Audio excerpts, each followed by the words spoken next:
മർക്കോസ് എഴുതിയ സുവിശേഷം 14-ാമത്തെ അധ്യായത്തിൻ്റെ 9 വാക്യങ്ങൾ വായിക്കുവാൻ താല്പര്യപ്പെടുന്നു. മർക്കോസ് എഴുതിയ സുവിശേഷം 14-ന്റെ ആദ്യത്തെ 9 വാക്യങ്ങൾ. 2 ദിവസം കഴിഞ്ഞിട്ട് പെസഹായുടെയും പുളിപ്പില്ലാത്ത അപ്പത്തിൻ്റെയും ഉത്സവമായിരുന്നു. അപ്പോൾ മഹാപുരോഹിതന്മാരും ശാസ്ത്രിമാരും അവനെ ഉപായത്തിൽ പിടിച്ചു കൊല്ലേണ്ടത് എങ്ങനെ എന്ന് അന്വേഷിച്ചു. ജനത്തിൽ കലഹമുണ്ടാകാതിരിപ്പാൻ ഉത്സവത്തിൽ അരുത് എന്നവർ പറഞ്ഞു. അവൻ ബഥാന്യയിൽ കുഷ്ഠരോഗിയായ ശീമോൻ്റെ വീട്ടിൽ പന്തിയിലിരിക്കുമ്പോൾ ഒരു സ്ത്രീ ഒരു വെങ്കൽ ഭരണി വിലയേറിയ സ്വച്ഛജടമാംസി തൈലവുമായി വന്ന് ഭരണി പൊട്ടിച്ച് അവൻ്റെ തലയിൽ ഒഴിച്ചു. അവിടെ ചിലർ തൈലത്തിൻ്റെ ഈ വെറും ചിലവ് എന്തിന്? ഇത് 300-ലധികം വെള്ളിക്കാശിന് വിറ്റ് ദരിദ്രർക്ക് കൊടുപ്പാൻ കഴിയുമായിരുന്നല്ലോ എന്നിങ്ങനെ ഉള്ളിൽ നീരസപ്പെട്ട് അവളെ ഫലസിച്ചു. എന്നാൽ യേശു അവളെ വിടുവീൻ, അവളെ അസഹ്യപ്പെടുത്തരുത്. അസഹ്യപ്പെടുത്തുന്നത് എന്ത്? അവളെങ്കിൽ നല്ല പ്രവൃത്തിയല്ലോ ചെയ്തത്. ദരിദ്രർ നിങ്ങൾക്ക് എല്ലായ്പ്പോഴും അടുക്കെയുണ്ടല്ലോ. ഇച്ഛിക്കുമ്പോൾ അവർക്ക് നന്മ ചെയ്യുവാൻ നിങ്ങൾക്ക് കഴിയും. ഞാനോ എല്ലായ്പ്പോഴും നിങ്ങളോടുകൂടെ ഇരിക്കുകയില്ല. അവൾ തന്നാൽ ആവത് ചെയ്തു. കല്ലറയിലെ അടക്കത്തിനായി എൻ്റെ ദേഹത്തിന് മുൻകൂട്ടി തൈലം തേച്ചു. സുവിശേഷം ലോകത്തിൽ പ്രസംഗിക്കുന്നിടത്തെല്ലാം അവൾ ചെയ്തതും അവളുടെ ഓർമ്മയ്ക്കായി പ്രസ്താവിക്കും എന്ന് ഞാൻ സത്യമായി നിങ്ങളോട് പറയുന്നു. നമ്മുടെ കർത്താവായ യേശു ക്രിസ്തുവിൻ്റെ ക്രൂശീകരണത്തിന് മുമ്പുള്ള ഒരു സംഭവമാണ്. ബഥാന്യയിലിരിക്കുന്ന സമയത്ത് ഒരു സ്ത്രീ വിലയേറിയ തൈലവുമായി വന്ന് കർത്താവിൻ്റെ തലയിൽ ഒഴിച്ച് കർത്താവിനെ ആരാധിച്ചു എന്ന വാക്ക് ഉപയോഗിക്കുന്നതാണ് നല്ലത്. ഈ പ്രത്യേക വാക്യങ്ങളിൽ നമുക്ക് 2-3 കൂട്ടരെ പ്രത്യേകമായി കാണാനായിട്ട് കഴിയും. എന്നാൽ ദൈവത്തിന് പ്രസാദകരമായ, കർത്താവ് അംഗീകരിച്ച, പ്രശംസിച്ച ഒരു വ്യക്തിയാണ് ഈ സ്ത്രീ. നമ്മുടെ ജീവിതത്തെ ഈ ചെറിയ ചരിത്രത്തോടുള്ള ബന്ധത്തിൽ നമ്മുടെ ജീവിതവും നമ്മുടെ ശുശ്രൂഷകളും നമ്മുടെ ആരാധനയും നമ്മുടെ ദൈവഭക്തിയും ദൈവത്തിന് പ്രസാദമാണോ എന്നുള്ളത് ചിന്തിക്കുവാൻ അല്പനേരം എടുക്കണം എന്ന് കർത്താവിൽ ആഗ്രഹിക്കുന്നു. നമ്മൾ ഏത് കാര്യം ചെയ്താലും എങ്ങനെ ഇരുന്നു എന്ന് നാം മറ്റുള്ളവരോട് ചോദിക്കാറുണ്ട്. നാം തന്നെ അതിനെ വിലയിരുത്താറുണ്ട്. കഴിഞ്ഞകാല അനുഭവങ്ങളുടെ വെളിച്ചത്തിൽ നമ്മുടെ ജീവിതവും പ്രവർത്തനവും ശുശ്രൂഷകളും ഒക്കെ എങ്ങനെയായിരിക്കുന്നു എന്ന് വിലയിരുത്താറുണ്ട്. എന്നാൽ പലപ്പോഴും ദൈവത്തിന് ഇത് പ്രസാദമായോ എന്നുള്ളത് വളരെ ചുരുക്കമായി നാം ചിന്തിക്കാറുള്ളൂ. നമ്മുടെ ജീവിതത്തിൻ്റെ ഏറ്റവും അതിപ്രധാനമായിട്ടുള്ള ഉദ്ദേശ്യം ദൈവത്തിന് പ്രസാദകരമായി തീരുക എന്നുള്ളതാണ്. ലോകത്തിൽ ഏതെല്ലാം രീതിയിൽ നാം പ്രവർത്തിച്ച് മറ്റുള്ളവരെയോ നമ്മെ തന്നെയോ എല്ലാം പ്രസാദിപ്പിച്ചാലും ദൈവം തമ്പുരാന് പ്രസാദമായില്ലെങ്കിൽ നമ്മുടെ ജീവിതം വാസ്തവത്തിലൊരു വട്ടപൂജ്യമല്ലയോ? അതുകൊണ്ടാണ് നമ്മുടെ ജീവിതത്തെ നിരന്തരം ഈ ഒരു ചിന്തയോടുള്ള ബന്ധത്തിൽ ശോധന ചെയ്യേണ്ടത് ആവശ്യമാണ്. മനുഷ്യ ജീവിതത്തെയും മനുഷ്യ പ്രവർത്തനങ്ങളെയും നിരന്തരമായി ശോധന ചെയ്തുകൊണ്ടിരിക്കുന്ന, നോക്കിക്കൊണ്ടിരിക്കുന്നൊരു കർത്താവാണ് നമ്മുടെ ദൈവമെന്ന് വേദപുസ്തകം പഠിക്കുമ്പോൾ നമുക്ക് കാണാനായിട്ട് കഴിയും. മനുഷ്യൻ്റെ പ്രവൃത്തികളെയൊക്കെ ദൈവം ഉയരത്തിൽ നിന്നുകൊണ്ട് ശോധന ചെയ്തുകൊണ്ടിരിക്കുകയാണ്. ആ ശോധനയുടെ മുമ്പിൽ നമ്മുടെ ജീവിതത്തെ കർത്താവ്, ഈ ഇംഗ്ലീഷ് ഭാഷയിൽ പറയും, 24/7 24 മണിക്കൂർ 7 ദിവസവും ദൈവം തമ്പുരാൻ നമ്മെ ശോധന ചെയ്യുന്നു എന്നുള്ളത് ഒരു പരമാർത്ഥമാണ്. ഇന്ന് നമ്മൾ ഈ റോഡിൽ കൂടെ ഒക്കെ പോകുമ്പോൾ ഈ ക്യാമറ ഇരിക്കുന്നത് കാണുമ്പോൾ വാഹനം ഓടിക്കുന്നവർക്ക് പെട്ടെന്ന് അതിൻ്റെ വെളിച്ചത്തിൽ ഒരു സൂക്ഷ്മത വരുന്നത് കാണാനായിട്ട് കഴിയും. അതുവരെയും പോകുന്ന സ്പീഡിലല്ല, ക്യാമറയുടെ പ്രസൻസ് ഉണ്ട് എന്ന് മനസ്സിലാക്കുമ്പോൾ പെട്ടെന്ന് ആ വേഗതയ്ക്കോ ആ ഓടിക്കുന്ന ശൈലിക്കോ മാറ്റം വരുത്തുന്നതായി കാണാൻ കഴിയും. കാരണം വാച്ച് ചെയ്തുകൊണ്ടിരിക്കുന്നു, സൂക്ഷ്മതയോടെ നിരീക്ഷിക്കുന്നു എന്നുള്ളതിൻ്റെ വെളിച്ചത്തിൽ നാം നമ്മുടെ ജീവിത വഴികളെ തിരുത്താറുണ്ട്. എന്നാൽ ദൈവത്തിൻ്റെ ശോധന നിരന്തരമായി നമ്മുടെ എല്ലാ മേഖലയിലും ഉണ്ട് എന്നുള്ളത് നാം മനസ്സിലാക്കിയാൽ നാം നമ്മുടെ ജീവിതത്തെ എത്രമാത്രം ശോധന ചെയ്യും എന്ന് ഇന്ന് ചിന്തിക്കുവാനായി താല്പര്യപ്പെടുന്നു. ഈ വേദഭാഗത്ത് നാം ചിന്തിക്കുമ്പോൾ 3 പ്രത്യേക കൂട്ടരെ നമുക്ക് കാണാനായിട്ട് കഴിയും. മഹാപുരോഹിതന്മാരും ശാസ്ത്രിമാരും പരീശന്മാരും അതൊരു കൂട്ടരാണ്. വളരെ മതഭക്തി ഉള്ള ഒരു സമൂഹമാണ്. Very religious. അവരെ സംബന്ധിച്ചിടത്തോളം ഭക്തി എന്ന് പറയുന്നത് ആഴമായ ഭക്തിയാണ്. ഭക്തിയുടെ പ്രവർത്തനങ്ങളൊക്കെ വേദപുസ്തകത്തിൽ സുവിശേഷ ഭാഗത്ത് പരീശന്മാരുടെയും സദൂക്യരുടെയും ഒക്കെ ജീവിതശൈലിയെക്കുറിച്ചൊക്കെ സുവിശേഷത്തിൽ വർണ്ണിച്ചിട്ടുണ്ട്. വെരി റിലീജിയസ്, മതഭക്തി കൊണ്ട് നിറഞ്ഞ ഒരു കൂട്ടരാണ്. എന്നാൽ പലപ്പോഴും വളരെ ഹോളോ ആണ്. അതിനകത്ത് എന്തോ ഒരു ശൂന്യതയുണ്ട് എന്നുള്ളത് നമുക്ക് കാണാനായിട്ട് കഴിയും. ഈ പ്രത്യേക ഭവനത്തിൽ അനേകരുണ്ടായിരുന്നു. അതിൽ കൂട്ടത്തിൽ ശിഷ്യന്മാരുടെ ഗണത്തിൽ ഇസ്കരിയോത്തായ യൂദാ ഉണ്ടായിരുന്നു. ഈ പാഴ്ചെലവ് എന്തിന് എന്ന ചോദിച്ചു എന്ന് ഇവിടെ പറഞ്ഞിരിക്കുന്നെങ്കിലും യോഹന്നാൻ്റെ സുവിശേഷം 12-ാമത്തെ അധ്യായം വായിക്കുമ്പോൾ അതാരാണ് ചോദിച്ചത് എന്നവിടെ വ്യക്തമായി പറഞ്ഞിട്ടുണ്ട്. ഇസ്കരിയോത്തായ യൂദായാണ് ചോദിച്ചത്. അപ്പോൾ അതിൻ്റെ നടുവിൽ വ്യാജഭക്തിയുള്ള ഒരു മനുഷ്യൻ, ഹിപ്പോക്രറ്റിക്കൽ റിലിജിയൻ എന്ന് ഞാൻ വിശേഷിപ്പിക്കാൻ ആഗ്രഹിക്കുന്നു. വ്യാജഭക്തിയോടെ ജീവിക്കുന്നൊരു മനുഷ്യൻ. എന്നാൽ ഇതിൻ്റെ നടുവിൽ ഒരു സ്ത്രീ, സാധുവായൊരു സ്ത്രീ കടന്നു വന്നു. അവളുടെ കയ്യിലുണ്ടായിരുന്ന വിലയേറിയ ആ തൈലം കർത്താവിൻ്റെ തലയിൽ ഒഴിച്ച് കർത്താവിനെ ആരാധിച്ചു എന്ന് നമുക്ക് കാണാനായിട്ട് കഴിയും. അവളിൽ കർത്താവ് പ്രസാദിച്ചു എന്ന് ചിന്തിക്കാം. പലപ്പോഴും നാം ചിന്തിക്കുന്നത് ഇതിൻ്റെ വെളിച്ചത്തിൽ അന്നത്തെ ആരാധനയെ നമ്മൾ വിലയിരുത്തുന്നു എന്നാണ്. ശുശ്രൂഷിക്കുന്ന ദൈവദാസനെ പ്രോത്സാഹിപ്പിക്കുകയും ഇൻസ്പയർ ചെയ്യുകയും ചെയ്യുന്ന ദൈവത്തിൻ്റെ ആത്മാവ്. കൂടിയിരിക്കുന്ന നാം കടന്നു പോകുമ്പോൾ ആ ആരാധനയെ വിലയിരുത്തിയേച്ച് പോകുന്നു. എന്നാൽ പലപ്പോഴും അങ്ങനെയല്ല. ശുശ്രൂഷയ്ക്ക് പ്രോത്സാഹനം തരുന്നതാണ് വ്യക്തിയാണ് നമുക്ക് ആത്മീക നേതൃത്വം തരുന്ന ദൈവദാസൻ.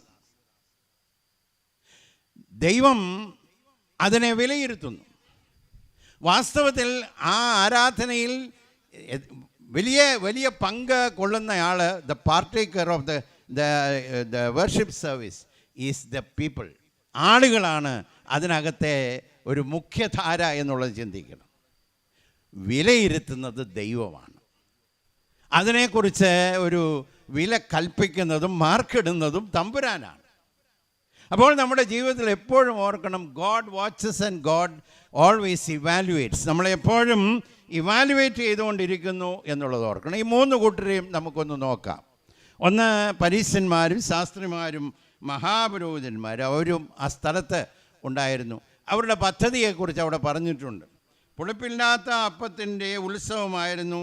ആ മഹാപുരോഹിതന്മാരും ശാസ്ത്രിമാരും അവനെ ഉപായത്തിൽ പിടിച്ചു കൊല്ലേണ്ടത് എങ്ങനെ എന്ന് അന്വേഷിച്ചു.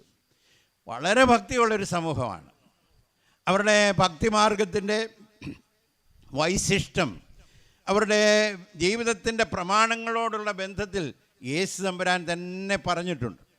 അവരുടെ ഉപവാസത്തെക്കുറിച്ചും കൃത്യനിഷ്ഠതയെക്കുറിച്ചും അവരുടെ പ്രാർത്ഥനയെക്കുറിച്ചും ഒക്കെ യേശു കർത്താവ് വളരെ വ്യക്തമായിട്ട് പറഞ്ഞിട്ടുണ്ട്. എന്നാൽ ഇതെല്ലാം മതഭക്തി ആഴമായി ഉണ്ടായിരുന്നെങ്കിലും അവരുടെ ഹൃദയത്തിൽ ആ ഭക്തിക്കൊരു സ്വാധീനമില്ലായിരുന്നു. ഞാൻ ഒരു വാക്ക് മാത്രം ഇവിടെ സൂചിപ്പിക്കാം. അവരന്ന് വന്ന് കൂടിയപ്പോൾ അവരുടെ മനസ്സിൽ കൂടെ പോകുന്നത് ഒരു ഉപായത്തിൽ എന്നൊരു വാക്ക് ശ്രദ്ധിച്ചോ? ഒന്ന് ആലോചിച്ച് നോക്കുക. ഉപായവും ദൈവഭക്തിയും കൂടെ ഒത്തുചേർന്ന് പോകുമോ ഏതെങ്കിലും കാലത്തിൽ?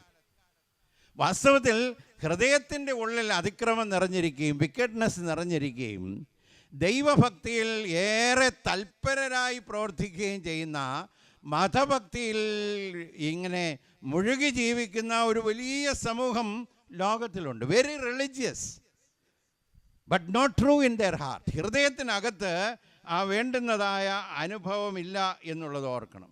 അവരൊരുമിച്ച് കൂടി വന്നത് ഈ കർത്താവിനെ നശിപ്പിക്കാനാണ്. അപ്പോൾ അപ്പോസ്തലനായ പൗലോസ് ഫിലിപ്പിയിലെ വിശ്വാസികളോട് പറഞ്ഞതുപോലെ ക്രിസ്തുവിനെ ക്രൂശിക്കുന്ന ഒരു കൂട്ടം. അവർ സാധാരണ ജനമല്ല, ദേ ആർ റിലീജിയസ് പീപ്പിൾ. ഭക്തിയുള്ളവരാണ്.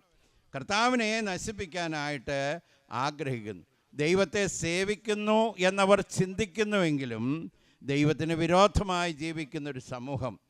അപ്പോസ്തലനായ പൗലോസ് ഇപ്രകാരം തൻ്റെ ഭൂതകാല ജീവിതത്തെക്കുറിച്ച് പറഞ്ഞു. ശുഷ്കാന്തി സംബന്ധിച്ച് ഞാൻ സഭയെ ഉപദ്രവിച്ചവൻ. ആ വാക്കൊന്ന് ശ്രദ്ധിച്ച് നോക്കിക്കാട്ടെ.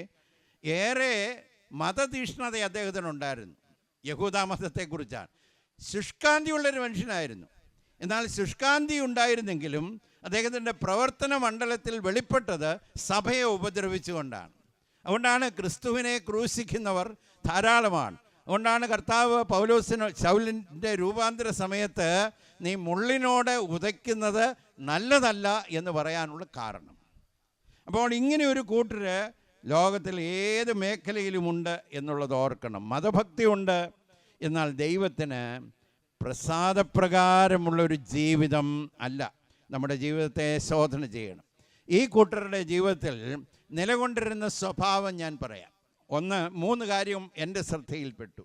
ഒന്ന്, ധാരാളം അസൂയ.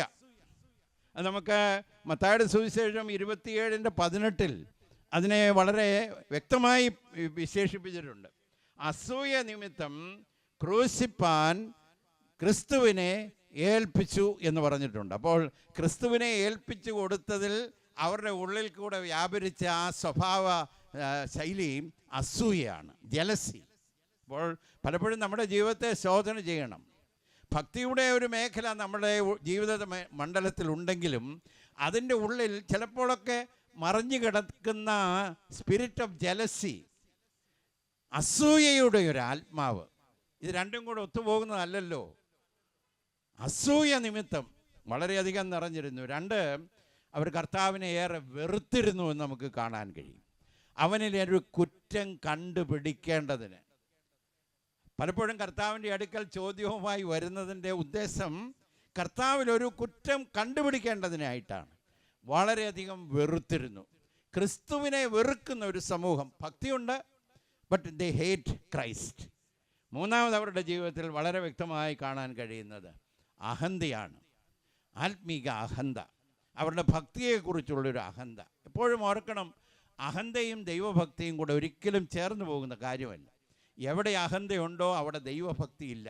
ഭക്തി ആഴത്തിൽ വരുമ്പോൾ അവിടെ വിനയമുണ്ടാകും എന്നുള്ളതിന് യാതൊരു സംശയവുമില്ല.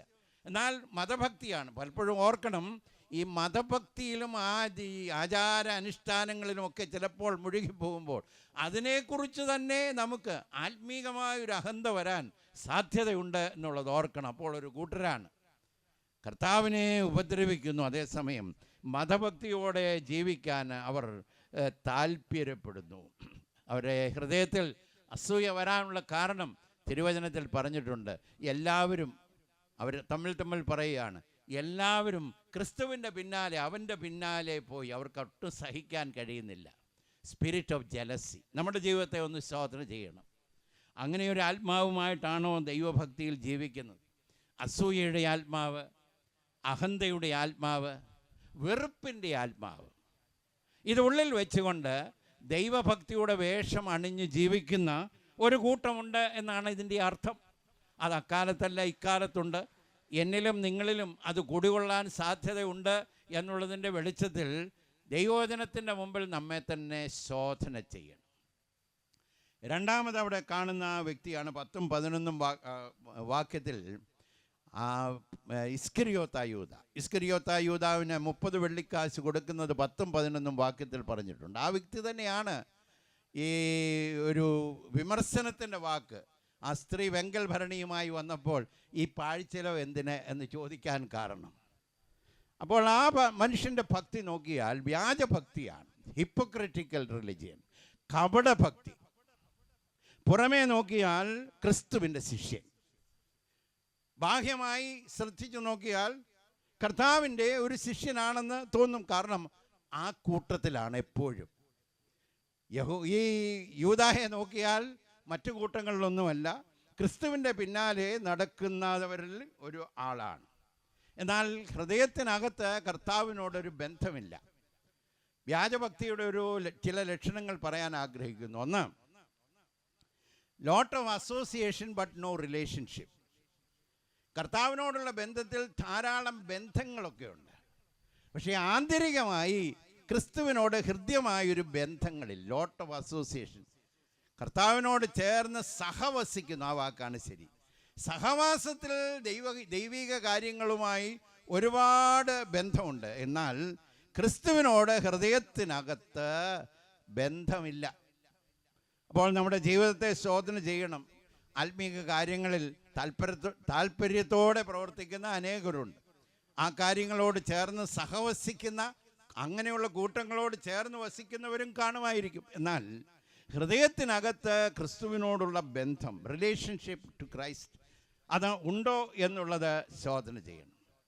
ഈ യൂദായുടെ കപടഭക്തിയുടെ രണ്ടാമത്തെ കൂട്ടത്തിൽ ഉൾപ്പെടുന്ന യൂദായുടെ കപടഭക്തിയുടെ രണ്ടാമത്തെ പ്രത്യേകത, ബാഹ്യമായ അദ്ദേഹത്തിൻ്റെ ഭക്തിയും ആന്തരിക ഭക്തിയും തമ്മിൽ വലിയ അകലമായി. ബാഹ്യമായി നോക്കിയാൽ അദ്ദേഹം ക്രിസ്തു ശിഷ്യനാണ്. എന്നാൽ ആന്തരിക ഭക്തിയിൽ അദ്ദേഹം ദൈവത്തിൽ, കർത്താവിൽ നിന്ന് വളരെ അകലെയാണ്. കർത്താവിൻ്റെ പ്രമാണങ്ങളിൽ നിന്ന് വളരെ അകലെയാണ്. അദ്ദേഹത്തിൻ്റെ ജീവിത ശൈലിയിൽ എല്ലാം നമുക്ക് കാണാനായിട്ട് കഴിയും.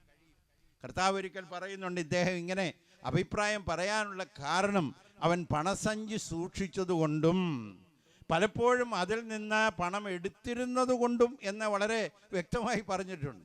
അപ്പോൾ പുറമേ ക്രിസ്തു ശിഷ്യൻ, ഔട്ട്വേർഡ്ലി വെരി റിലീജിയസ്, എന്നാൽ ഹൃദയാന്തർഭാഗത്ത് ദൈവഭക്തി തീണ്ടിയിട്ടില്ല എന്നുള്ളത് ശ്രദ്ധിക്കണം. അത് നമ്മുടെ ജീവിതത്തിൽ വന്നു ചേരാൻ സാധ്യതയുണ്ട്. ഈ പുറമേ ഉള്ള ഭക്തി പ്രകടനം, ആന്തരിക ഭക്തി ഇല്ലാത്ത അനുഭവം പലപ്പോഴും നമ്മെ നാശത്തിലേക്ക്, ആ മനുഷ്യൻ്റെ ജീവിതം അവസാനിച്ചത് എത്ര ഭയാനകമായ അനുഭവത്തിൽ കൂടിയാണ് എന്നുള്ളത് നമുക്ക് വേദഭാഗം പഠിക്കുമ്പോൾ കാണാനായിട്ട് കഴിയും. ഇന്ന് നമ്മുടെ ജീവിതത്തെ ശോധന ചെയ്യണം. ദൈവരാജ്യത്തോടുള്ള സഹവാസം മാത്രമാണോ, അതോ ദൈവരാജ്യത്തിൻ്റെ നാഥനായ ക്രിസ്തുവിനോട് ഹൃദ്യമായ ബന്ധമുണ്ടോ എന്ന് ശോധന ചെയ്യണം. 2, പുറമേ ഉള്ള ഭക്തിയും ആന്തരിക ഭക്തിയും തമ്മിൽ അകലമുണ്ടോ എന്നുള്ളത് ശോധന ചെയ്യണം. ഞാൻ പലപ്പോഴും ഉപയോഗിക്കുന്നൊരു ഉദാഹരണമുണ്ട്. ഒരു കൊച്ചു മോനുണ്ടായിരുന്നു. ആ മോന് ഒരു ദിവസം ഞായറാഴ്ച പന്തുമായിട്ട് ഇറങ്ങി. അപ്പോൾ ഭക്തിയുള്ള ഒരു കുടുംബമാണ്, പഴയകാലമായിരിക്കണം. അപ്പോൾ അമ്മ പറഞ്ഞു, മോനെ ഇന്ന് ഞായറാഴ്ചയാണ്, അതുകൊണ്ട് കളിക്കുന്നത് ശരിയല്ല. അപ്പോൾ ഈ പിള്ളേർ മിടുക്കരാണല്ലോ.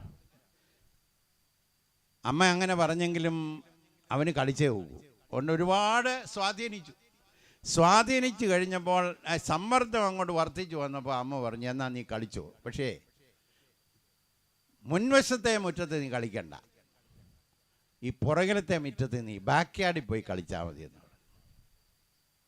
അമ്മയുടെ ഉദ്ദേശം നമുക്ക് മനസ്സിലായെന്ന് എനിക്ക് തോന്നുന്നു. തൻ്റെ മകൻ മുൻവശത്തെ മുറ്റത്ത് കളിക്കുമ്പോൾ കടന്നു പോകുന്ന മറ്റുള്ളവർ നോക്കുമ്പോൾ ഈ വീട്ടിലെ കുഞ്ഞ് ഞായറാഴ്ച കളിക്കുന്നു എന്ന് കാണാതിരിക്കാൻ ഒരു നല്ല ആലോചന പറഞ്ഞു കൊടുത്തതാണ്. നീ കളിച്ചോ, പക്ഷേ ബാക്ക്യാർഡിൽ പോയി കളിച്ചാൽ മതി, പിൻമുറ്റത്ത് കളിച്ചാൽ മതി. അപ്പോൾ ഈ കുഞ്ഞ് അവന് ഇങ്ങനെയുള്ള താല്പര്യങ്ങളൊക്കെ ഉണ്ടെങ്കിലും പരമാർത്ഥിയാണല്ലോ. അവൻ ഉടനെ ഒരു ചോദ്യം ചോദിച്ചു, അമ്മേ ഈ പിൻമുറ്റത്ത് ഇന്ന് ഞായറാഴ്ചയല്ലേ എന്ന് ചോദിച്ചു. Is it not Sunday in the backyard? ഞാനിപ്പോൾ അത് പറഞ്ഞതിൻ്റെ കാരണം, ദൈവഭക്തിയിൽ പിൻമുറ്റവും മുൻമുറ്റവുമായി വ്യത്യസ്തമായ ജീവിതാനുഭവത്തിൽ ജീവിക്കുന്ന ഒരുപാട് പേരുണ്ട്. എല്ലാവരും കാണുന്ന മേഖലയിൽ വളരെ ഭക്തിയാണ്, വലിയ പ്രമാണങ്ങളുണ്ട്. എന്നാൽ ആരും കാണാത്ത മേഖലകളിൽ, മനുഷ്യരുടെ ദൃഷ്ടിയിൽപ്പെടാത്ത മേഖലകളിൽ ഈ ജീവിത പ്രമാണങ്ങൾ അനുഷ്ഠിക്കുന്നില്ല. 2 മുഖം, ഇരുമുഖം. ഇന്ന് നമ്മുടെ ജീവിതത്തെ ഒന്ന് ശോധന ചെയ്യണം. ക്രിസ്തുവിൻ്റെ സാന്നിധ്യത്തിൽ ഉണ്ടായിരുന്ന രണ്ടാമത്തെ ഭക്തനാണ് യൂദ. Outside religion. യേശു കർത്താവിൻ്റെ ഭാഷയിൽ പരീശന്മാരോട് പറഞ്ഞത് ഇവിടെ വളരെ വ്യക്തമാണ്. കിണ്ടികിണ്ണങ്ങളുടെ പുറം നിങ്ങൾ വെടിപ്പാക്കുന്നു, അകമയോ അതിക്രമവും അകൃത്യവും കൊണ്ട് നിറഞ്ഞിരിക്കുന്നു. Very clean outside but unclean inside. പുറമേ നോക്കിയാൽ ശുദ്ധിയുണ്ട്, പക്ഷേ അകമേ ശുദ്ധം അല്ല. ഇന്ന് നമ്മൾ സാക്ഷാൽ ദൈവഭക്തി, വാട്ട് ഈസ് ട്രൂ റിലിജിയോസിറ്റി അല്ലെങ്കിൽ സ്പിരിച്വാലിറ്റി, അതാണ് കറക്റ്റായിട്ടുള്ള വേർഡ്. ആധ്യാത്മികതയുടെ ആഴം എവിടെയാണെന്ന് ചോദിച്ചാൽ മുമ്പിലും പുറകിലും ഒരുപോലെ ജീവിതത്തെ കാത്തു സൂക്ഷിക്കാൻ കഴിയുന്നെങ്കിൽ, ഇത് തമ്മിലൊരു വ്യത്യാസമില്ലാതെ ജീവിക്കാൻ നമുക്ക് കഴിയുന്നെങ്കിൽ നാം വാസ്തവത്തിൽ ദൈവഭക്തിയിൽ ജീവിക്കുന്നവരാണ്. അതുകൊണ്ടാണ് കർത്താവ് പറഞ്ഞത്, അകത്തെ മനുഷ്യനെ നിങ്ങൾ ശുദ്ധീകരിക്കണം. Must be clean inside. ജഡത്തിലെയും ആത്മാവിലെയും കന്മഷങ്ങൾ നീക്കണം എന്ന് അപ്പോസ്തലനായ പൗലോസ് കൊരിന്തിലെ വിശ്വാസികൾക്ക് എഴുതുമ്പോൾ വ്യക്തമായി പറയുന്നതിൻ്റെ കാരണം, ജഡത്തിലെ കന്മഷങ്ങൾ മാറ്റിയാൽ മാത്രം പോരാ, ആത്മാവിലെ കന്മഷങ്ങൾ, മറഞ്ഞിരിക്കുന്ന മേഖലയിൽ നമുക്കൊരു ശുദ്ധീകരണം ഉണ്ടാകണം. പുറമേ ദൈവഭക്തൻ, ആന്തരികമായി ഇല്ല. മൂന്നാമത്, ഈ യൂദായുടെ ജീവിതത്തിൻ്റെ ഒരു പ്രത്യേകത, ദൈവവചനത്തോടുള്ള പ്രതികരണത്തിൽ അദ്ദേഹം വളരെ പുറകിലോട്ടാണ്. Not sensitive to the word of God. എല്ലാ ശിഷ്യന്മാരും കേട്ട പ്രസംഗമെല്ലാം, ബൈബിൾ സ്റ്റഡിയെല്ലാം, ദ്രവ്യാഗ്രഹത്തെക്കുറിച്ചുള്ള ഉപദേശമെല്ലാം യൂദായും കേട്ടിട്ടുണ്ടെങ്കിലും കേൾക്കുന്ന വചനം അദ്ദേഹത്തെ സ്പർശിക്കുന്നില്ല. ഇവിടെയാണ് ഏറ്റവും വലിയ വിപത്ത്. നമ്മുടെ ജീവിതത്തിൽ തോൽവി വരാതൊന്നും ഇരിക്കുകയില്ല.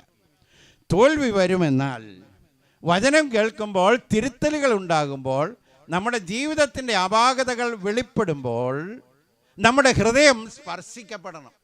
അയ്യോ, എൻ്റെ ജീവിതത്തിൽ ആ കുറവുണ്ടല്ലോ എന്ന് കാണാനും പ്രതികരിക്കാനും കഴിയണം.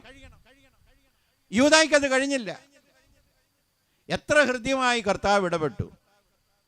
തൻ്റെ ജീവിതകാലത്ത് ഉപദേശങ്ങൾ എല്ലാവരോടും പറയുമ്പോൾ യൂദാ കേട്ടിട്ടുണ്ട്. എന്നാൽ അന്ത്യ അത്താഴത്തിൽ നിങ്ങളിൽ ഒരുവൻ എന്നെ ഒറ്റിക്കൊടുക്കുമെന്ന് പറഞ്ഞു. അത് തന്നെ മതിയായിരുന്നു. എന്നാൽ അത് പോരാ എന്ന് തോന്നിയാൽ കർത്താവ് പറഞ്ഞു, ഞാൻ അപ്പകണ്ണം വീഞ്ഞിൽ മുക്കി ആർക്ക് കൊടുക്കുന്നുവോ അവൻ എന്നെ ഒറ്റിക്കൊടുക്കും. കർത്താവ് അപ്പകണ്ണം മുക്കി യൂദായുടെ കയ്യിൽ കൊടുത്തു. ഇതിൽ കൂടുതൽ വ്യക്തമായി ദൈവവചനം കേൾക്കേണ്ട ആവശ്യമില്ലല്ലോ. നിങ്ങൾ യോഹന്നാൻ 13:30 വായിച്ചു നോക്കണം. അത് വാങ്ങിയ ഉടനെ അവൻ എഴുന്നേറ്റ് പോയി. അങ്ങനെയുള്ള ഒരുപാട് ആളുകളുണ്ട് കേട്ടോ. വചനം ഹൃദ്യമായി സ്പർശിക്കുന്ന സമയത്ത് എങ്ങനെയെങ്കിലും ഉതറിപ്പോകണം, അവിടെ നിന്ന് രക്ഷപ്പെടണം. എന്നാൽ ആ മനുഷ്യൻ ഇറങ്ങിപ്പോയപ്പോൾ അതിനെക്കുറിച്ച് പറഞ്ഞിട്ടുള്ള ഒരു കാര്യം കൂടെ ചേർത്ത് പറഞ്ഞിട്ടുണ്ട്. അപ്പകണ്ണം വാങ്ങിയ ഉടനെ അവൻ ഇറങ്ങിപ്പോയി, അപ്പോൾ രാത്രിയായിരുന്നു. ഞാൻ പലപ്പോഴും അതിനോട് ചേർത്തൊരു വാചകം പറയും, അവൻ്റെ ജീവിതത്തിലെ അർദ്ധരാത്രിയായിരുന്നു. അപ്പോൾ ശാന്തിപുരം കൺവെൻഷൻ 60ാമത്തെ കൺവെൻഷനിൽ നമ്മൾ ഒരുമിച്ച് ചേർന്ന് വരുമ്പോൾ നമ്മുടെ ദൈവഭക്തി ദൈവവചനത്തോടുള്ള ബന്ധത്തിൽ എവിടെ നിൽക്കുന്നു? മനുഷ്യരുടെ അഭിപ്രായത്തിലോ നമ്മുടെ സ്വന്തം അഭിപ്രായത്തിലോ അല്ല, ദൈവത്തിൻ്റെ കാഴ്ചപ്പാടിൽ നമ്മുടെ ജീവിതം എവിടെ നിൽക്കുന്നു?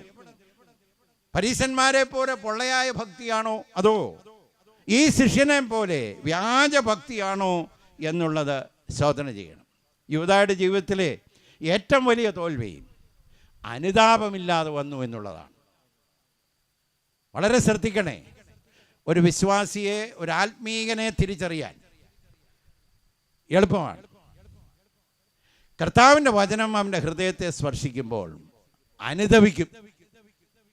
തെറ്റുകൾ വരുമ്പോൾ തെറ്റിപ്പോയി എന്ന് സമ്മതിക്കും. ദാവീദ് ദൈവത്തിൻ്റെ ഹൃദയപ്രകാരമുള്ള ഒരു മനുഷ്യനായിരുന്നില്ലയോ? എങ്കിലും തെറ്റിപ്പോയി. ജീവിതത്തിൽ വലിയ വീഴ്ച വന്നു.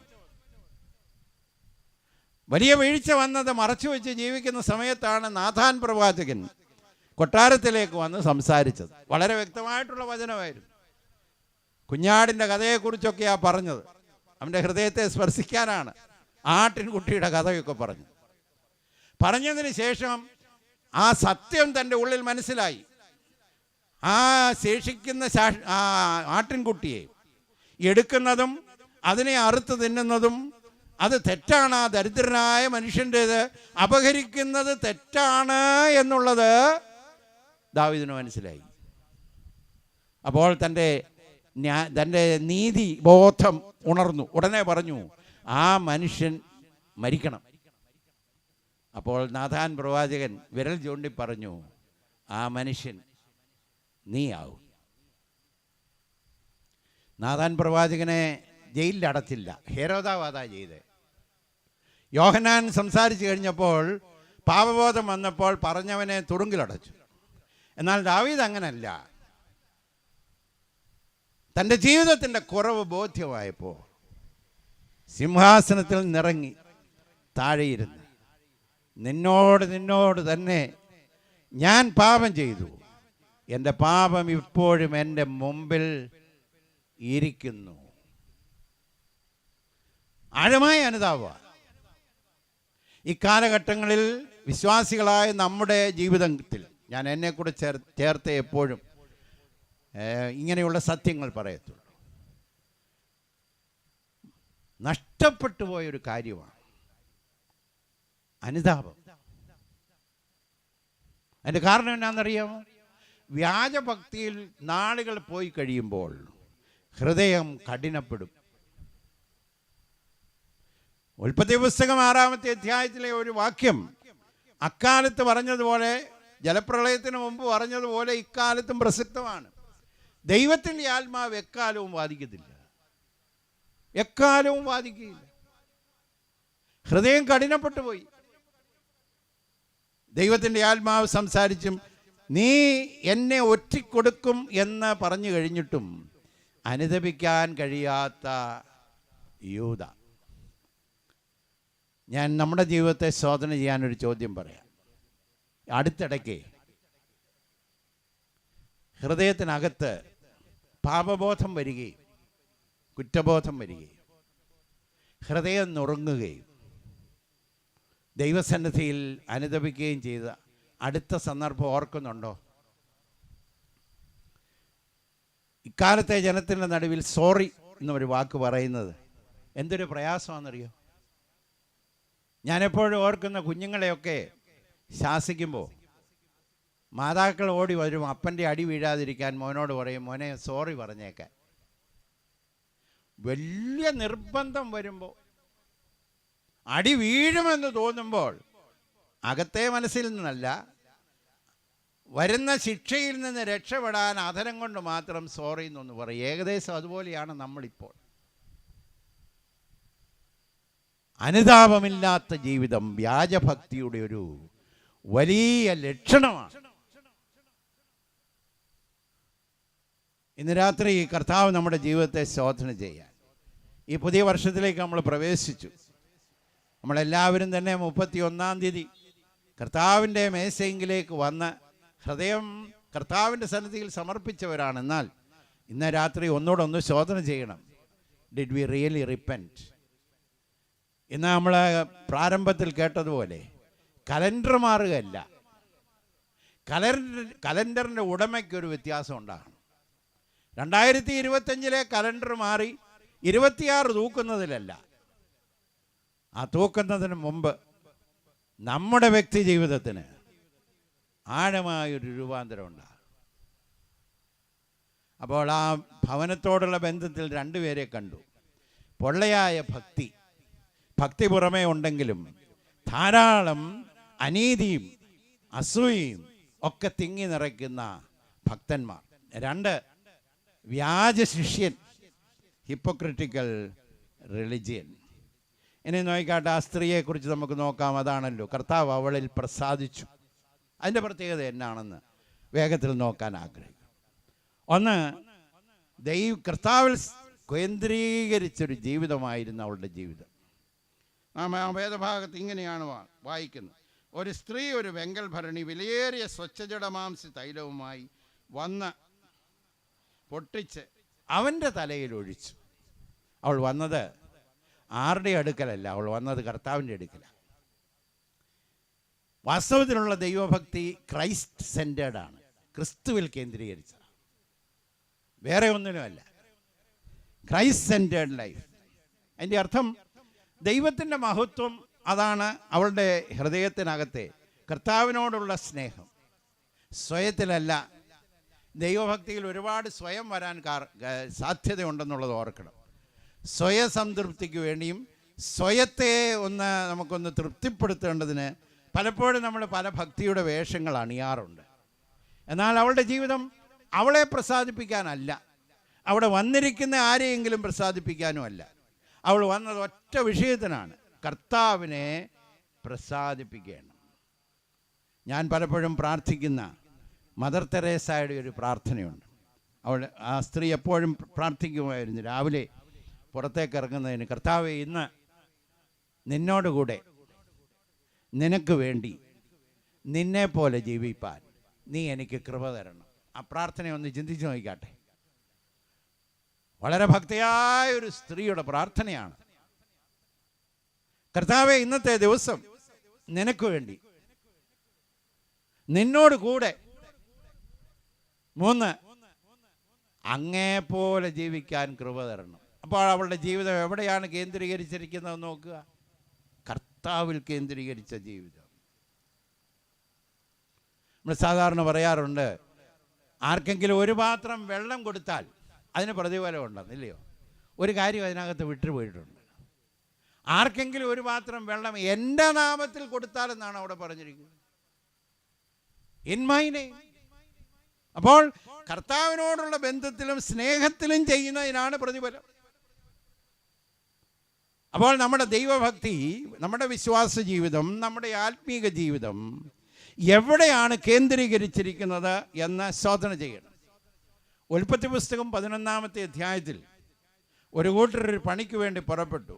ഈ ദൈവം മനുഷ്യനെ ഭൂമിയിലാക്കിയപ്പോൾ പണി ചെയ്യുന്നതിൽ നിന്നൊന്നും ദൈവം വിലക്കിയില്ല. പക്ഷേ എന്ത് പണിയുന്നു, എന്തിനു വേണ്ടി പണിയുന്നു എന്നുള്ളത് അതിപ്രധാനമായ കാര്യമാണ്. അവർ ഗോപുരം പണിയാൻ തീരുമാനിച്ചു. ബാബേൽ ഗോപുരത്തിൻ്റെ ചരിത്രമാണ് ഇപ്പോൾ പറയുന്നത്. അവർ എല്ലാവരും ഒരുമിച്ച് കൂടി. എന്തുമാത്രം ഐക്യത ഉണ്ടായിരുന്നെന്നറിയാവോ? ഇന്നത്തെ കാലത്ത് കാണാത്തൊരു കാര്യം അവരുടെ ഇടയിലുണ്ടായി. വലിയ പണി ചെയ്യാനാണ്, ആകാശത്തോളം മുട്ടുന്ന ഒരു ഗോപുരം പണിയാൻ അവരാഗ്രഹിച്ചു. ഇതെല്ലാം നല്ലതാണ്, നല്ല കെട്ടുപണി അവർ ചെയ്യാനായി ആഗ്രഹിച്ചു. എന്നാൽ അതിനകത്തൊരു വാചകം ചേർത്തിട്ടുണ്ട്, നമുക്കൊരു പേര് സമ്പാദിക്കേണ്ടതിന്. വിശ്വാസികളെല്ലാം ഒന്ന് ശ്രദ്ധിച്ചോണേ, ഞാൻ ഉൾപ്പെടെ. ദൈവരാജ്യ പ്രവർത്തനത്തിൽ നമുക്കൊരു പേര് സമ്പാദിക്കേണ്ടതിന് എന്തെങ്കിലും ചെയ്താൽ അത് ദൈവരാജ്യത്തിൽ പ്രസാദകരമേ അല്ല. എന്ത് ചെയ്താലും തമ്പുരാന്റെ മഹത്വത്തിന് വേണ്ടി ചെയ്യണം. അപ്പോസ്തലനായ പൗലോസിൻ്റെയൊക്കെ ജീവിതം എത്ര മനോഹരമായ ജീവിതം. അദ്ദേഹം പറഞ്ഞു, തിന്നാലും കുടിച്ചാലും എന്ത് ചെയ്താലും ദൈവത്തിൻ്റെ മഹത്വത്തിന് എന്ന് പറഞ്ഞാൽ, what ever I do for the glory of God. ആധ്യാത്മിക ഗോളത്തിൽ സ്വന്തം പേരിന് പെരുമ കിട്ടേണ്ടതിനും സ്ഥാനം കിട്ടേണ്ടതിനു വേണ്ടി അധ്വാനിക്കുന്ന ഒരുപാട് പേരുണ്ട്. അതൊന്നും തമ്പുരാൻ്റെ ആ പട്ടികയിൽ വിലയുള്ളതേ അല്ല. Getting A name for your self. അപ്പോൾ അവരൊരുമിച്ച് കൂടി പണിയാൻ തീരുമാനിച്ചത് നമുക്കൊരു പേര് സമ്പാദിക്കേണ്ടതിന് ഒരു ഗോപുരം പണിയാൻ. ആ ചരിത്രം ഒന്ന് വായിക്കണേ. പണി തീരത്തില്ല. ദൈവത്തിൻ്റെ മഹത്വത്തിന് വേണ്ടി ചെയ്യുവാൻ തീരുമാനിക്കുമ്പോൾ തമ്പുരാൻ അതിനെ മാനിക്കും. അപ്പോൾ ഒന്നാമത് കർത്താവിൻ്റെ ആഗ്രഹം അവനെ കേന്ദ്രീകരിച്ച് ക്രിസ്തുവിൽ കേന്ദ്രീകരിക്കുക, ഫോർ ഹിസ് ഗ്ലോറി. രണ്ടാമത് നോക്കിക്കാട്ടെ, അവളുടെ ജീവിതത്തിൽ നിറഞ്ഞു നിന്നൊരു കാര്യം സ്നേഹമാണ്. ഞാനതിന് വാക്യം എടുത്ത് പറയുന്നില്ല, സമർത്ഥിക്കാൻ ആഗ്രഹിക്കുന്നു. അവൾ കർത്താവിൻ്റെ അടുക്കൽ വന്നത് ഒരു പ്രാർത്ഥനാ വിഷയവുമായിട്ടല്ല.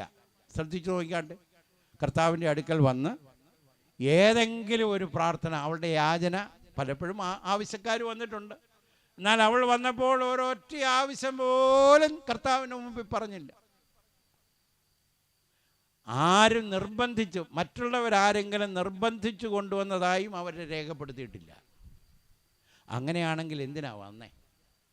കർത്താവിനോടുള്ള സ്നേഹം.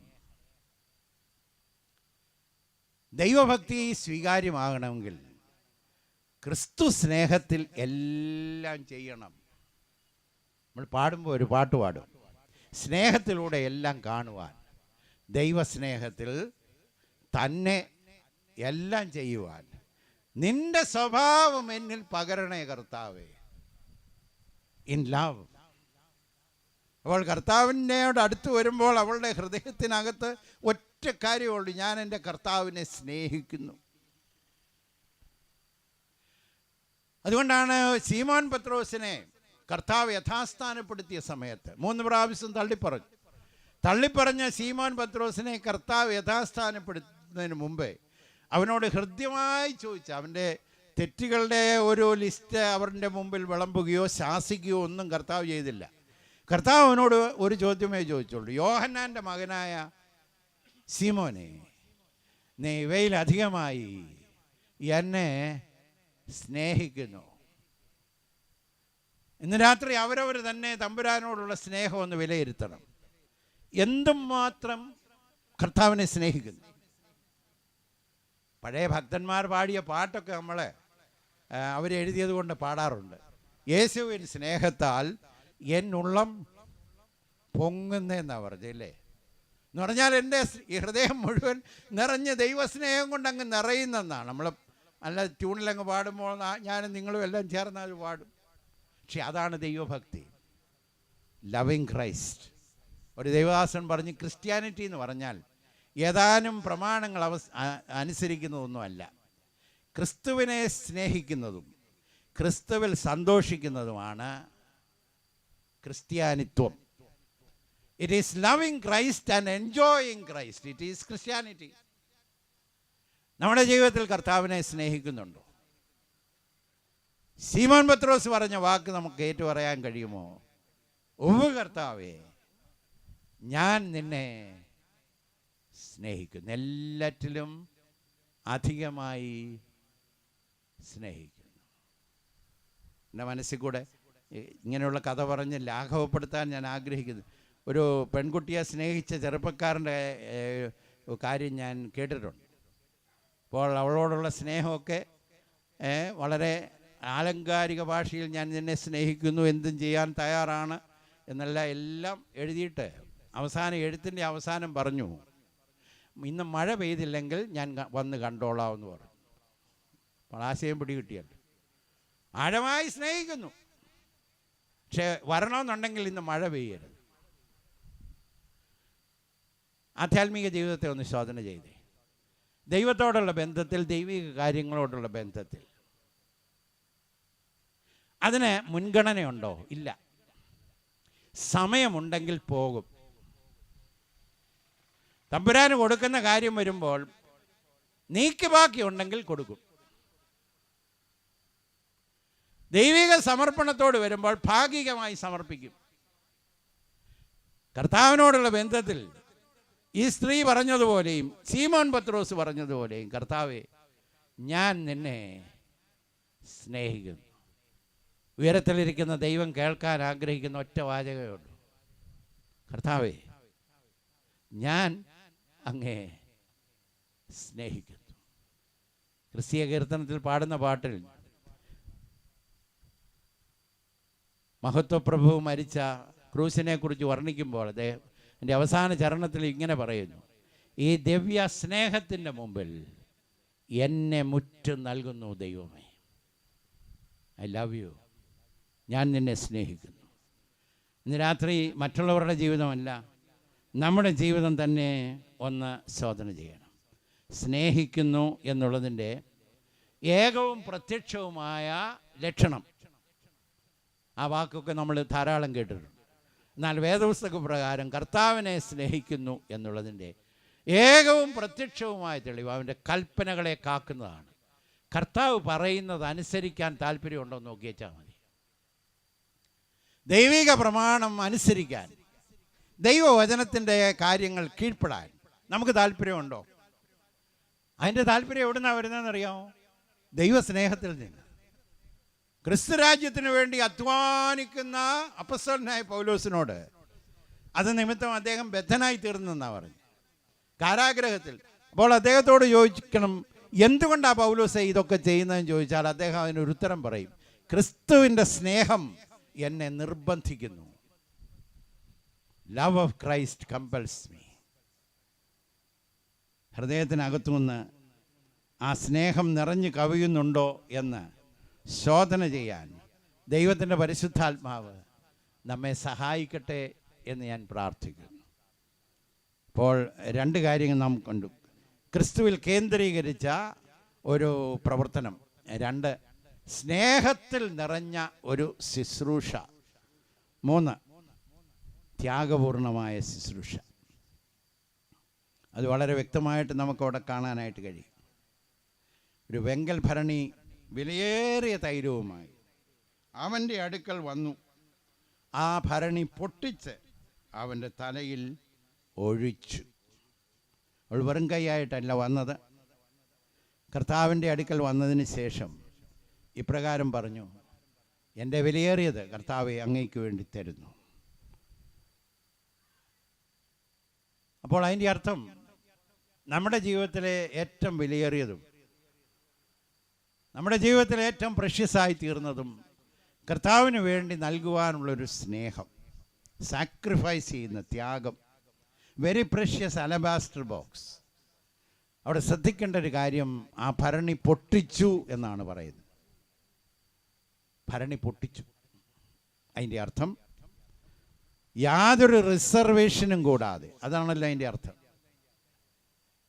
പലപ്പോഴും ഞാൻ എന്നെ തന്നെ ഈ വേദഭാഗം വായിക്കുമ്പോൾ ചിന്തിക്കാറുണ്ട്, ഞാൻ പോയിരുന്നെങ്കിൽ ഒരു പക്ഷേ അതിനകത്തുനിന്ന് ഒരു നല്ല ഭാഗം എടുത്തതിന് ശേഷം കർത്താവിൻ്റെ തലയിൽ ഒരു സമർപ്പണമല്ലയോ. എന്നാൽ അവളെ സംബന്ധിച്ചിടത്തോളം ഇനിയും ആ ഭരണിയുടെ ആവശ്യമില്ല. വിലയേറിയത്, ഏറ്റവും വിലയേറിയത് മുഴുവൻ, യാതൊരു റിസർവേഷനും കൂടാതെ, അല്പം പോലും എനിക്കായി കീപ്പ് ചെയ്യാതെ മുഴുവനും കർത്താവേ ഞാൻ നിനക്ക് വേണ്ടി ത്യാഗപൂർവം സമർപ്പിക്കുന്നു. ആത്മീക ജീവിതത്തിൻ്റെ ആഴമറിയാൻ ദൈവരാജ്യത്തിന് വേണ്ടി നാം എന്തുമാത്രം ത്യാഗം സഹിക്കുന്നു എന്ന് ചിന്തിച്ചാൽ മതി. അവൾക്കൊരു കണക്കുകൂട്ടൊന്നുമില്ല. ഒരു മനുഷ്യൻ്റെ ഉദാഹരണം ഞാൻ പറയട്ടെ, അപ്പോൾ മനസ്സിലാവും.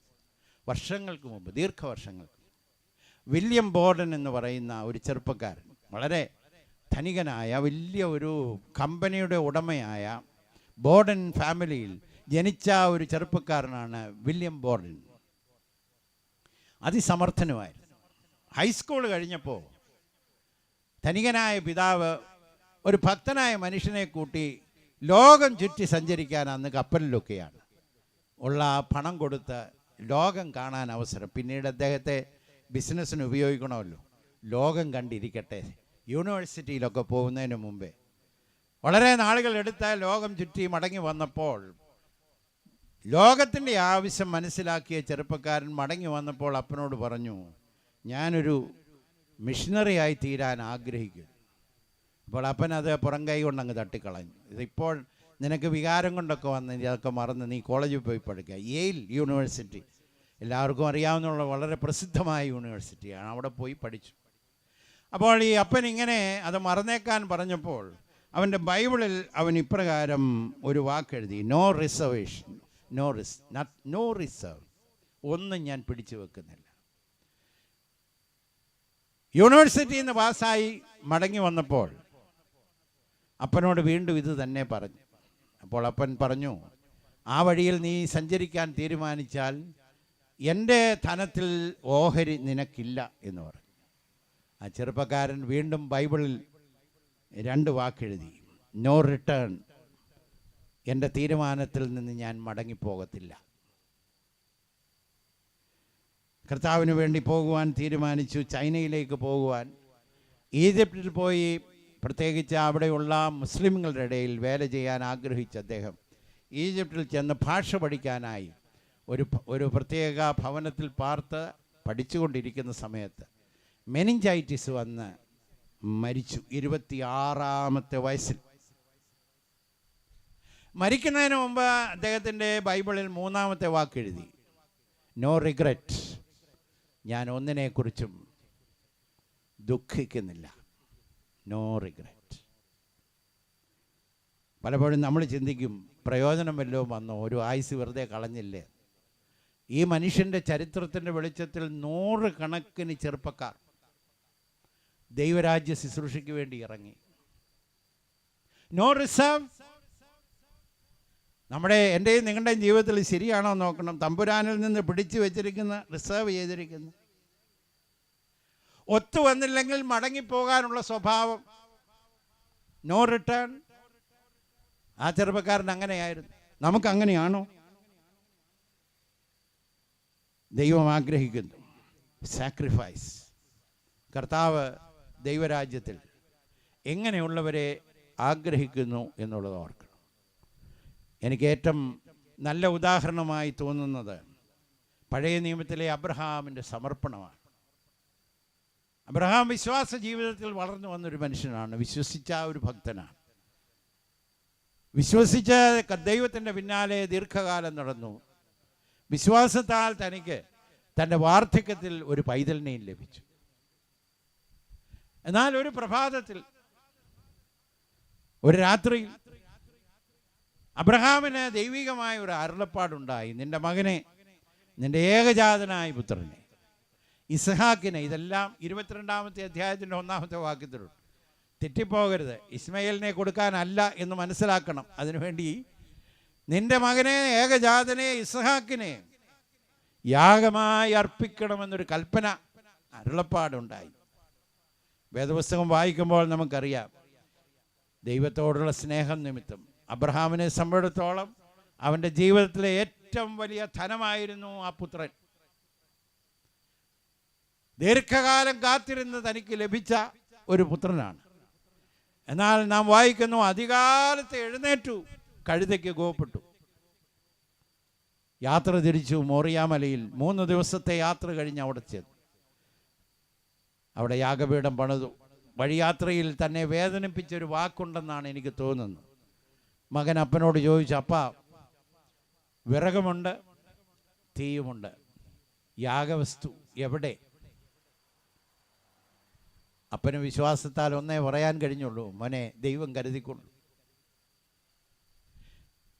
നിങ്ങളാ ചിത്രീകരണം എൻ്റെ മനസ്സിൽ കൂടെ പോകുന്നത് നിങ്ങളുടെ മുമ്പിൽ അവതരിപ്പിക്കാൻ ആഗ്രഹിക്കുന്നതൊന്ന് കാണണം. യാഗപീഠം പണിതു, വിറകടുക്കി, മകനോട് പറഞ്ഞു, നീ ഇതിൻ്റെ മേൽ കിടക്കണം, നിന്നെ അർപ്പിക്കാൻ പോവുകയാണ്. അല്പം ഒന്ന് ചിന്തിച്ച് നോക്കിക്കാട്ടെ. ത്യാഗം, ദൈവത്തോടുള്ള സ്നേഹം വെളിപ്പെടുത്താൻ തൻ്റെ ഭക്തനിൽ വ്യാപരിച്ച ആ ആഴമായ ഭക്തി കിടത്തിക്കഴിഞ്ഞ് കത്തിയെടുത്ത ഉടനെ സ്വർഗം തുറന്നു. ഈ സ്ത്രീക്ക് വേണ്ടി സ്വർഗം തുറന്നതുപോലെ ആ ഭക്തന് വേണ്ടിയും സ്വർഗം തുറന്നു. അബ്രഹാമേ, ബാലൻ്റെ മേൽ കൈവെക്കരുത്. പിൻകാട്ടിൽ ഒരുക്കപ്പെട്ട ഒരു ആട്ടിൻകുട്ടി, ദൈവം അവിടുന്ന് അബ്രഹാമിനെ സന്തോഷത്തോടെ മകനോട് കൂടെ തിരികെ ദാസന്മാരുടെ അടുക്കലേക്ക് കൊണ്ടുവന്നു. എന്നാലും നമ്മൾ ശ്രദ്ധിക്കണം, ദൈവത്തിന് പ്രസാദകരമായ ഒരു ജീവിതം എത്ര മനോഹരം. ദൈവം ഇത് ആഗ്രഹിക്കുന്നു. ദൈവത്തെ സ്നേഹിക്കുന്നത് വ്യർത്ഥമല്ല. 3 കാര്യം നോക്കണം ഈ പ്രത്യേക കഥയിൽ. ഒന്ന്, ദൈവത്തിൻ്റെ അപ്രൂവൽ ഈ സ്ത്രീക്ക് ലഭിച്ചു. അവിടെ എഴുതിയിരിക്കുന്നത് ഇപ്രകാരമാണ്, അവൾ എങ്കിൽ നല്ല പ്രവൃത്തിയല്ലോ ചെയ്തത്. 6-ാം വാക്യം, she has done A good work. ഇത് അന്നത്തെ മതനേതാക്കന്മാർ പറഞ്ഞതല്ല, യേശുമ്പുരാൻ്റെ അതരത്തിൽ നിന്ന് വന്നതാണ്. അവളെങ്കിൽ നല്ല പ്രവൃത്തി, അപ്രൂവൽ ഓഫ് ഗോഡ്. എത്ര സന്തോഷമായിരിക്കും, ഇല്ലയോ? 2ാമത് പറഞ്ഞു, അവൾ തന്നാൽ ആവത് ചെയ്തു. ഞാനിതിനെ വർണ്ണിക്കാൻ ആഗ്രഹിക്കുന്നത് ദൈവത്തിൻ്റെ ഒരു പുഞ്ചിരി എന്ന് പറയാൻ ആഗ്രഹിക്കുന്നു. ആ പ്രവൃത്തി കഴിഞ്ഞപ്പോൾ ഹെവൻ സ്മൈൽ, ഹൃദയത്തെ സന്തോഷിപ്പിക്കുന്നതാണെന്നാണ് എൻ്റെ വിചാരം. സ്വർഗം സന്തോഷിച്ചു. 2, അവൾക്കൊരു പ്രതിഫലം കൂടെ കിട്ടി. ഇങ്ങനെയാണ് നാം വായിക്കുന്നത്, സുവിശേഷം ഘോഷിക്കുന്നിടത്തല്ല. ഇന്ന് രാത്രി ശാന്തിപുരം കൺവെൻഷനിലും എത്രയോ വർഷങ്ങൾക്ക് മുമ്പ് നടന്ന ആ സംഭവം ആവർത്തിക്കപ്പെടുന്നു. സുവിശേഷം ഘോഷിക്കുന്നിടത്തല്ല. ഈ പ്രവൃത്തി അറിയിക്കും. എത്ര മനോഹരം. 3, അവളെ അസഹ്യപ്പെടുത്തിയവരോട് ഇപ്രകാരം പറഞ്ഞു, അവൾ നല്ല പ്രവൃത്തി എങ്കിൽ ചെയ്തു, നിങ്ങൾ അവളെ അസഹ്യപ്പെടുത്തരുത്. അവൾക്ക് വിരോധമായി എഴുന്നേറ്റ വാക്കുകളെ അടക്കുവാൻ ദൈവത്തിന് കഴിഞ്ഞു. ഇന്ന് രാത്രി നമ്മുടെ ജീവിതത്തെ ശോധന ചെയ്യണം. ഏത് കൂട്ടത്തിലാകുന്നു നാം?